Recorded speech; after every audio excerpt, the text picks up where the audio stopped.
Hi, it's Marissa in Wine Country, and I just got back from an incredible trip touring in the Summerland area, which is about a 52-minute drive away from Kelowna.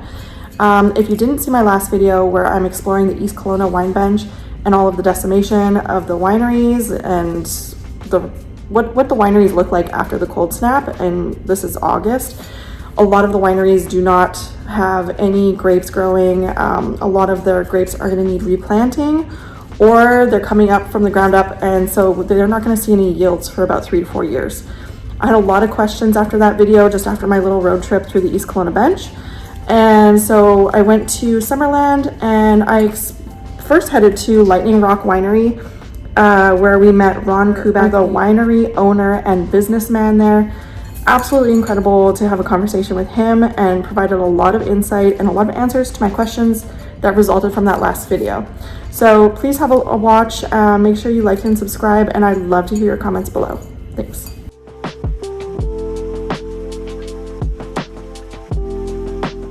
I'm Ron, the owner. So this is one of our 8 bubbles that we make.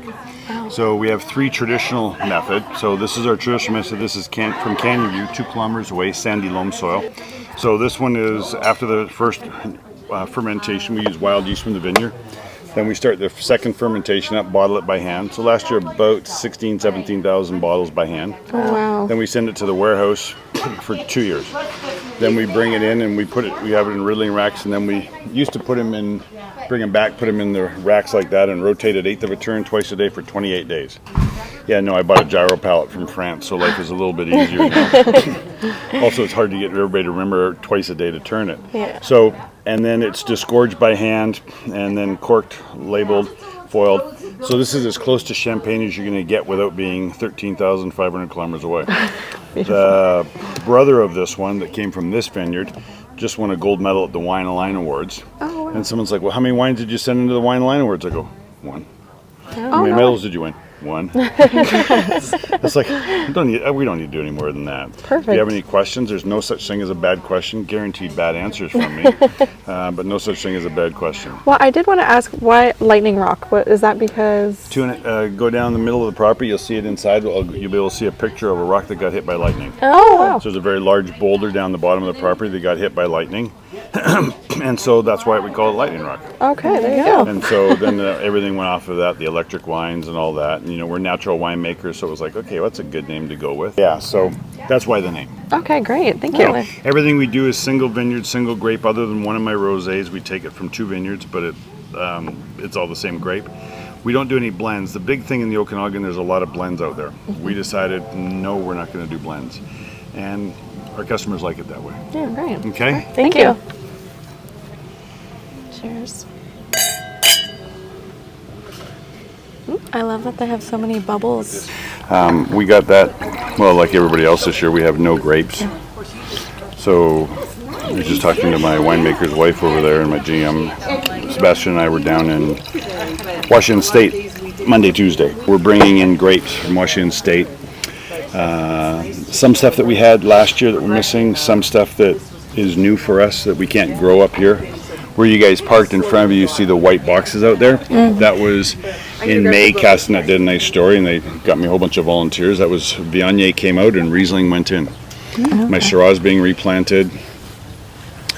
So we're doing twice as much work in the vineyard this year to get no plants, just to make sure that we have healthy plants for next year. But we'll bring in about 30 to 35 tons, which is a small amount from Washington State.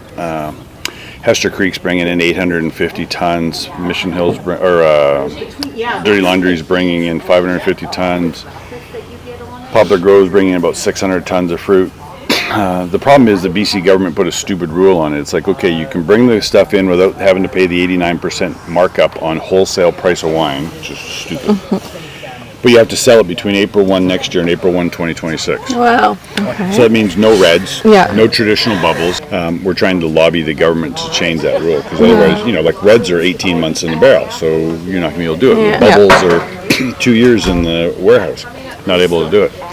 So it's just trying to survive. And the problem is it all, so I did an interview on Friday with a Washington State magazine. And they said, so what are you going to do with all the other reds and all the other stuff? I said, Eastern Canada. So to me, Eastern Canada is everything east of the BC-Alberta border. Because if I go into Washington, if I go into Ontario, Quebec, Manitoba, I'm treated like Italian, French, Australian wine. Like there is no free trade in Canada. I mean, that's just, we make it in BC, but in the rest of Canada, we're treated like a foreigner. Yeah. No other country in the world does that. Not Australia, not New Zealand, not even America. We're just going to create a brand underneath the Lightning Rock brand. So it'll be still Lightning Rock, but we've got a name for it. And that'll be the stuff that we do in the rest of Canada. Because now I can go into Quebec and Ontario where there's a 50% tax on it. Well, that's better than selling it here with the 89% tax. And we can buy grapes at about half the price. So the challenge is grape growers they keep raising the price, and you get to the point where it becomes unaffordable, right? And it's, we live in a very high taxed country. We live in a very high cost. I mean, we're very happy for all the people who buy BC wine and support BC wine. And, we went through 6 cases up at Big White last night. They've added the bubbles that you just had and my Chardonnay to their winter menu. Oh, nice. But we know we're high priced, but they're supporting us. So we're going to bring grapes in. We'll make the juice here, make it our way. And we'll have we're going to do a new Chardonnay pet nat. I don't have enough Chardonnay in my own land to do anything other than a traditional bubbles and a Chardonnay. So now we can do that. So, with your grapes, you said you planted this year, so you'll get a yield off them next year? No, we won't get it for 3 years. 3 years.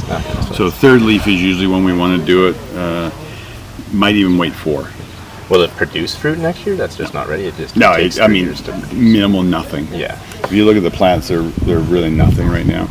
The biggest problem that happens in the wine business is A, undercapitalization, and B, people trying to get fruit too soon.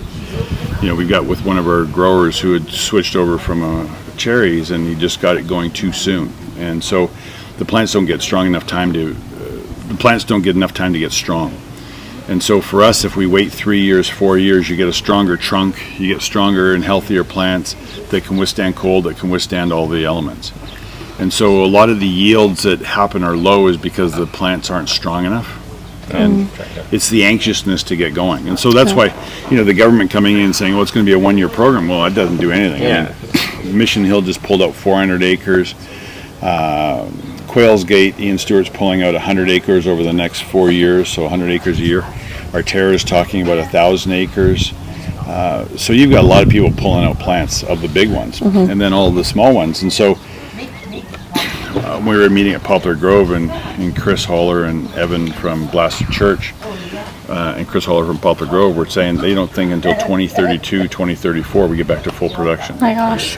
Provided we don't have anything. So last year, production was down in the valley 54% because of the cold that we had in December of 22.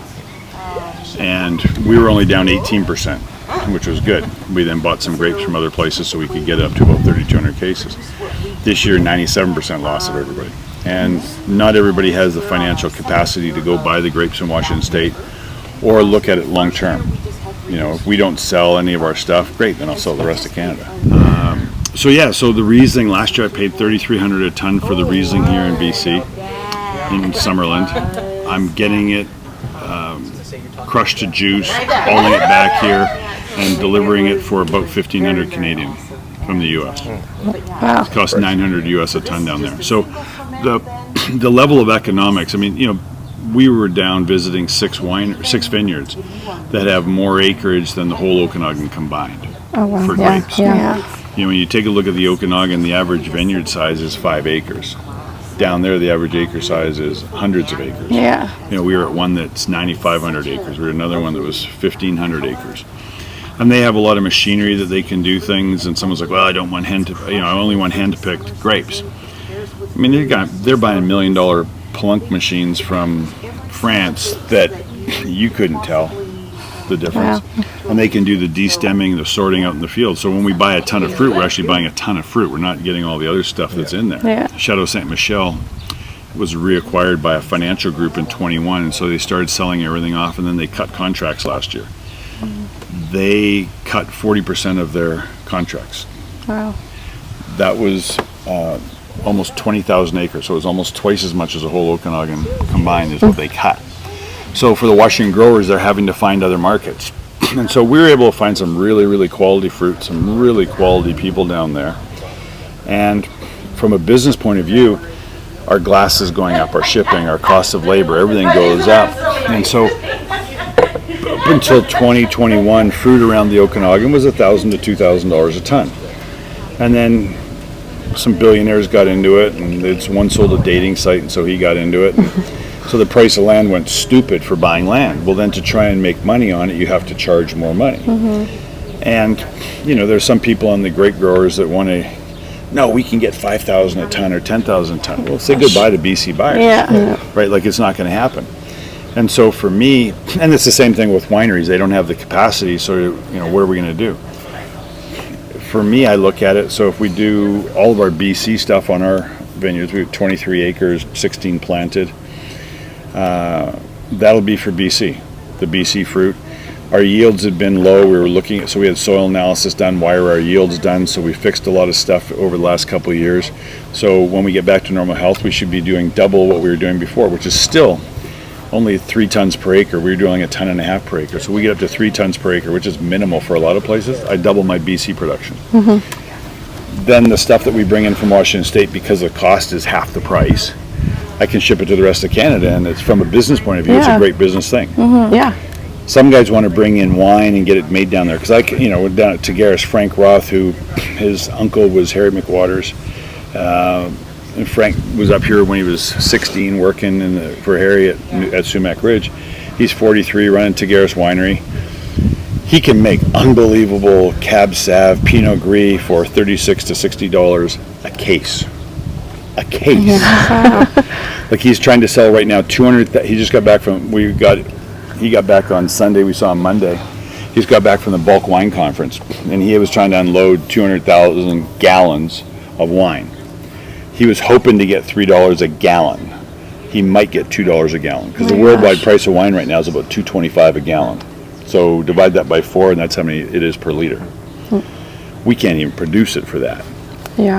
And so it's just a business opportunity. I mean, I could be, I'm bummed out, I'm not going to buy anything, I could be depressed like other people, or I can say, you know, if I go to Ontario and Quebec, there's 16 million people. You know, there's 4 million people in BC.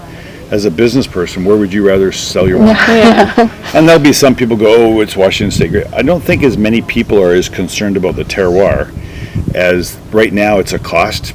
You know, how does it taste and what does it cost? You know, like, we're buying our Cab Franc from Lake Chelan. So if you've been down Lake Chelan looks like this. I don't know if you've been to Lake Chelan or Wenatchee. No, I haven't. So it looks like this. So we're trying to figure out, okay, am I going to be able to bring it back without too much skin on it across the border? We have to get things into juice, because the government won't allow full grapes to come across, because that's a whole different inspection. Because it's like, so the province knew back in January we had this problem. March they made a public announcement. They did nothing about it until July 28th. Well, now I got to get all my stuff in a row with the federal government, which doesn't work very fast either for importing of stuff.